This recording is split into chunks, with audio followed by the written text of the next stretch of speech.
Hola, muy buenas tardes. Bienvenidos al micro de la Comisión de Ciencia y Tecnología del Instituto Patria.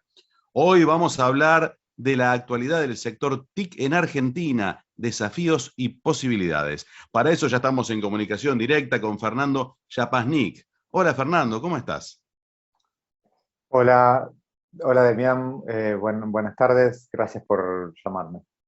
No, gracias a vos por tu tiempo y le contamos a nuestra audiencia que Fernando Yapasnik es profesor del Departamento de Computación de la Facultad de Ciencias Exactas y Naturales de la Universidad de Buenos Aires, doctor en Ciencias de la Computación e investigador del Instituto de Ciencias de la Computación UBA-CONICET.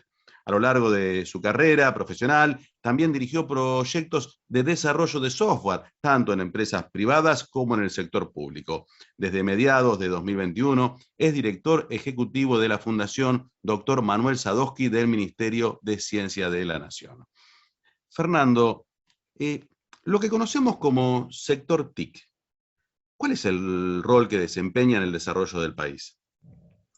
Bueno, mira, uno suele estar acostumbrado a pensar que, vamos a mencionar esto que vos mencionaste, que vos llamaste como el sector TIC con un poco más de precisión, es el sector de software y servicios informáticos, así se llama, comprende por un lado podríamos tomar una definición, la primera que uno se le ocurre, la más simple, que es decir, que comprende a las empresas de nuestro país que o bien desarrollan software o brindan servicios relacionados con el software. Estamos hablando de más de 5.000 empresas que nuclean a cerca de 130.000 empleados y que exportan algo así como 2.000 millones de dólares al año, ¿no? Un poquito más, un poquito menos, esto cayó en los últimos años, ahora se está recuperando. Pero en realidad creo que esta definición simple deberíamos pensarla como la punta de un ovillo, ¿no es cierto?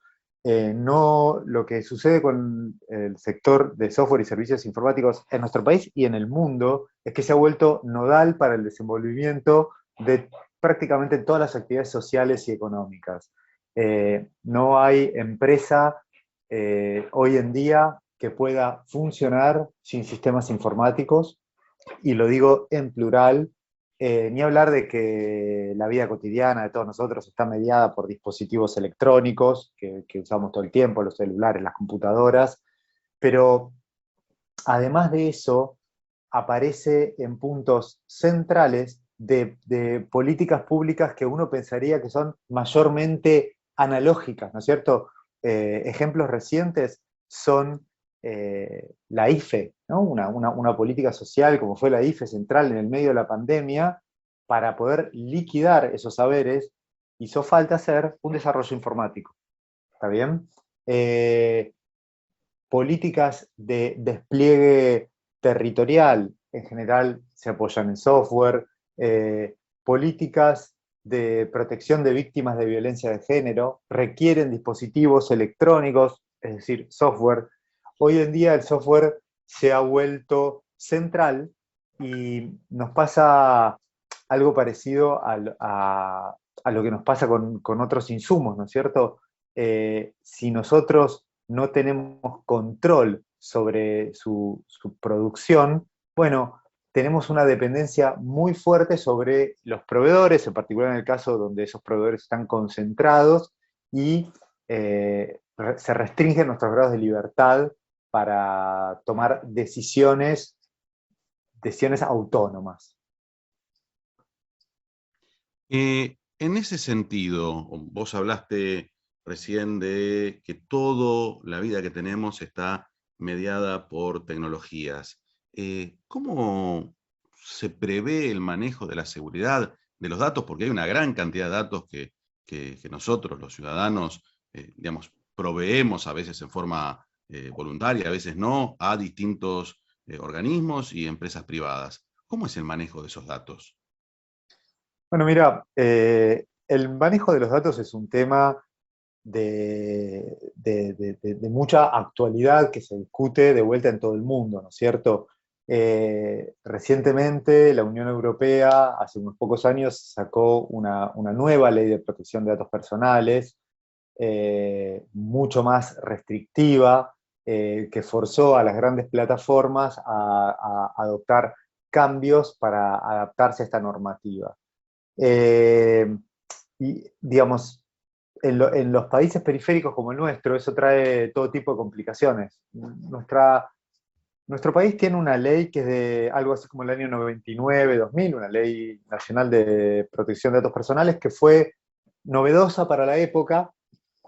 Hoy en día está requiriendo una actualización y parte de las discusiones en torno de la renovación de esta ley tienen que ver con las capacidades de un país como el nuestro para imponer restricciones específicas de nuestra nación a los grandes proveedores de contenidos, empresas como Google, Facebook, Amazon, que son a su vez los que proveen las plataformas que concentran el grueso de los datos de la población, ¿no es cierto? Ahí hay una pregunta de, bueno, ¿cuáles son las posibilidades reales? No digo esto, por favor, que no se entienda como una manera de decir que no se debería avanzar, sino al revés, ¿no? Como creo que nuestro país debería avanzar en sentido y debería preguntarse seriamente cómo dar respuesta a estos desafíos, porque la verdad es que si no, la población se ve muy desvalida, estamos todos acostumbrados a los términos y condiciones sábana, ¿no es cierto?, donde el usuario solamente puede aceptar porque son ilegibles. Esto de que son ilegibles, hasta hay estudios científicos que muestran que la cantidad de tiempo que tomaría leerlo está más allá de lo que cualquier persona podría dedicarle, que cuando decimos nadie los lee, no es solo una manera de decir, sino que realmente nadie los lee, que si la gente los quisiese leer no entendería el grueso de los términos, digamos, con lo cual Claro, muchas veces, la mayor parte de las veces están puestos por la galería, ¿no es cierto? claro, muchas Y veces. ¿Te acordás que antes teníamos la cláusula del celofán, que era que vos primero aceptabas las condiciones antes de abrir la caja, que venía el Windows 95 claro, en algún momento? Y ahora pasamos a un texto imposible de leer físicamente para un ser exacto. humano. No, y digamos, esto se complementa con otra cuestión que también es muy interesante, que tiene que ver con dónde se almacenan los datos de las personas.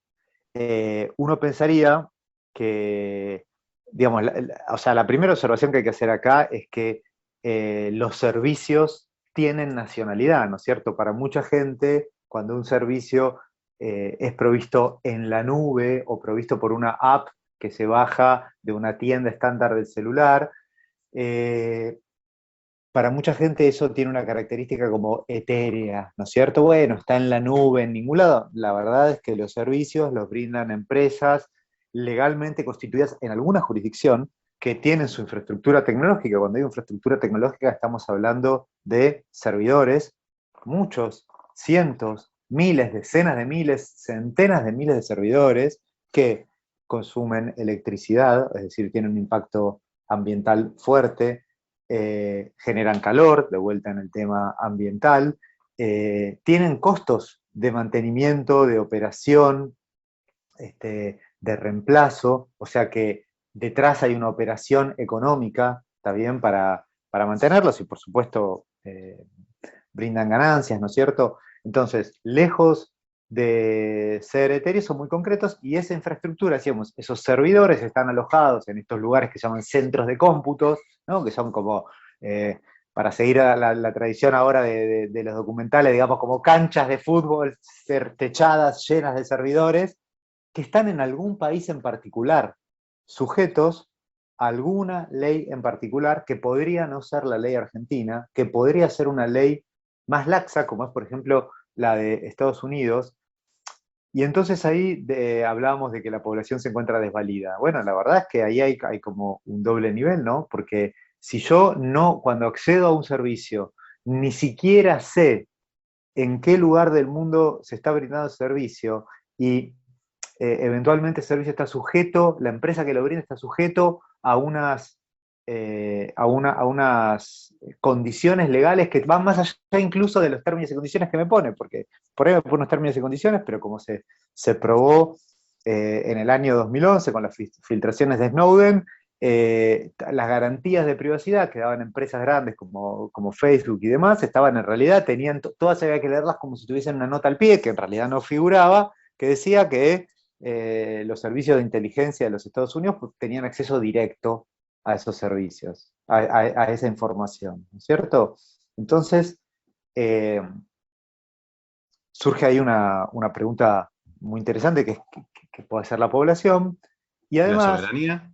bueno, claro, y déjame conectarlo esto con otro aspecto que por ahí para el grueso de la población es un poco más desconocido o un poco, le queda un poco más lejos, que tiene que ver con dónde, recién hablamos del software que viene en las plataformas o las aplicaciones, ¿no? Imaginemos una empresa nacional quiere desarrollar su sistema de software. Bueno, ¿dónde lo aloja? Muchas veces por una serie de conveniencias, a veces económicas y a veces tecnológicas, lo aloja en plataformas que se han vuelto algo así como el estándar de facto. Esas plataformas que se han vuelto el estándar de facto son plataformas que están en otros países, ¿no? Cuyos centros de cómputo están en otros países. Entonces tenemos digamos, un producto local que hacen argentinos y se lo venden argentinos, eventualmente implica un egreso de divisas para pagarle al proveedor de infraestructura, implica preocupaciones con respecto justamente a la soberanía y a las leyes que protegen esos datos, porque por ahí terminan en una infraestructura externa, y en ese sentido es muy interesante una anécdota de un desarrollo del que me tocó formar parte, donde hacía falta una aplicación que tenía que hacerse en un plazo muy breve.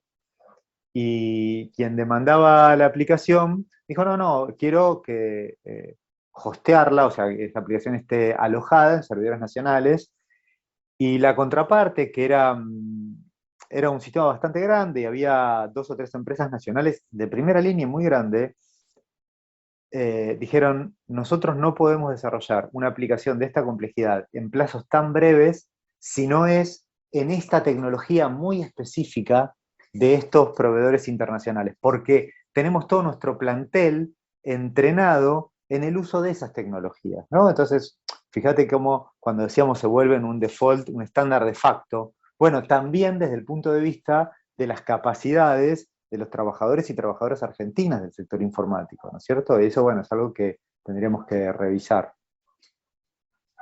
¿Y cómo es la forma para poder modificar que el estándar de facto no nos lleve a tener nuestros datos en el exterior o hacer desarrollos en tecnologías foráneas? No, a ver, yo creo que hay 2 o 3 aspectos en los que deberíamos avanzar. Uno es que, digamos, y hago acá un mea culpa, yo soy profesor universitario hace muchos años, y el grueso de las carreras universitarias de nuestro país no abordan la formación en aspectos sociales del uso de la tecnología de nuestros graduados, ¿no es cierto? Nuestro sistema formador en todo el país es en general de un muy alto nivel técnico, generamos muy buenos profesionales y por eso tenemos esta industria de software vigorosa de la que dábamos cuenta antes, ¿no es cierto? Digamos, la industria del software, voy a decir algo que a veces parece que es tan obvio que a veces nos olvidamos, ¿no? La industria del software es parte de la economía del conocimiento. ¿Dónde se almacena el conocimiento, para decirlo de alguna manera? En ningún otro lugar que en las cabezas de seres humanos, ¿cierto? Y esas cabezas de seres humanos, además de que como parte de su trabajo a veces generan conocimiento nuevo, ¿dónde se forman? En el sistema formador. No hay que confundirnos con esto. El grueso de los y las trabajadoras del sector informático se forman, el amplísimo grueso, más del 90% se forman en universidades e institutos terciarios de nuestro país, terminando no sus carreras, pero ahí se llevan el grueso de su formación. Entonces decía que como parte de una deuda que tiene ese sistema formador, es empezar a discutir estas cuestiones. con nuestros alumnos y alumnas, ¿no es cierto? Que sepan que las decisiones que van tomando, a medida que tienen distintos niveles de responsabilidad en las organizaciones en las que les toca trabajar, no son inocuas. No son inocuas y tienen consecuencias. Eso por un lado. Y por otro lado,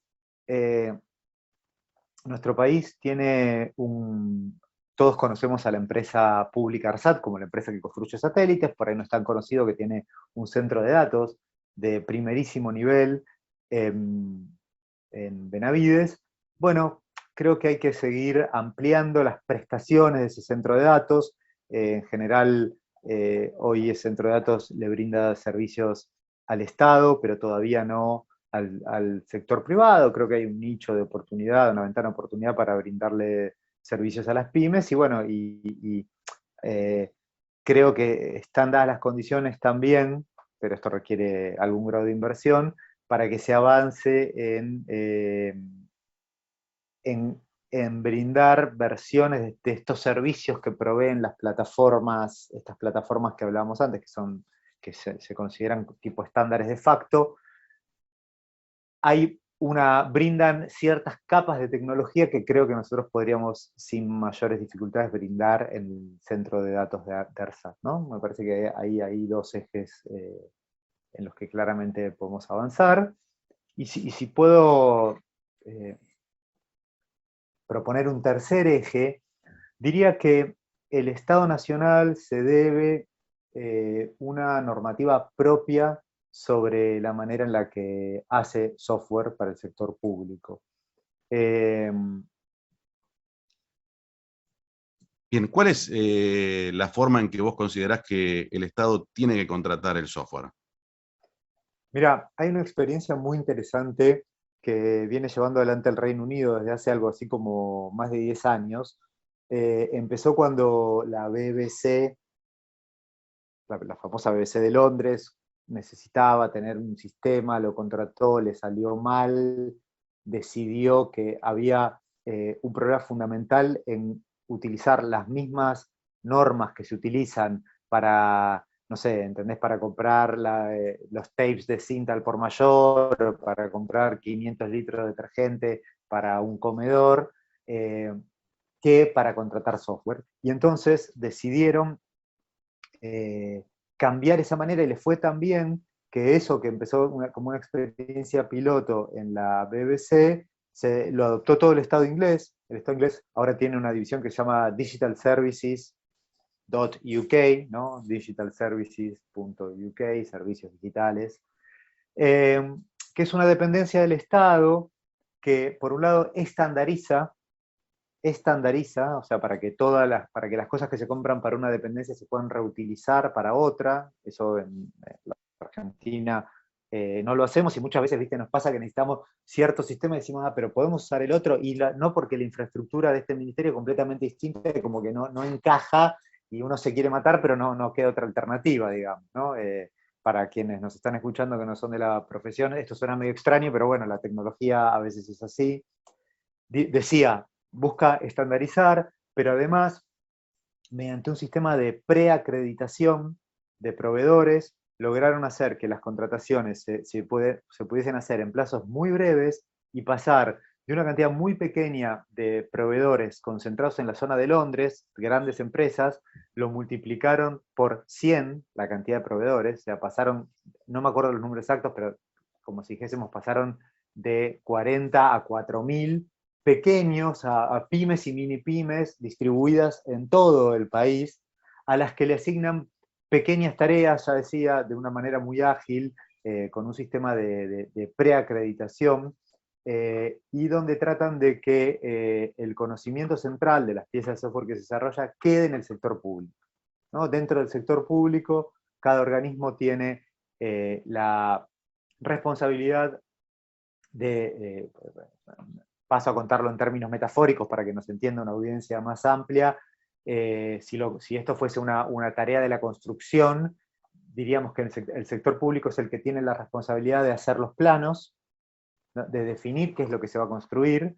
Se hacen contrataciones para que distintas empresas aporten a los obreros, eventualmente a las máquinas, pero el monitoreo de esa obra también se hace desde el propio sector público, las certificaciones de obra, los cambios se hacen desde el sector público para tener un control de la obra, y de esa manera, digamos, el sector público no queda atado, ¿no?, a un proveedor, porque tiene el control intelectual de lo que se está haciendo. Hoy en día los obreros los pone tal empresa, mañana los pone tal otra, dependiendo lo que haga falta, y me parece que ese es un buen modelo que tendríamos que estudiar en detalle para implementar en nuestro país. Bueno, la verdad, fuiste clarísimo. Muchísimas gracias, Fernando, por tu tiempo. Y nada más que agradecerte. Gracias a ustedes.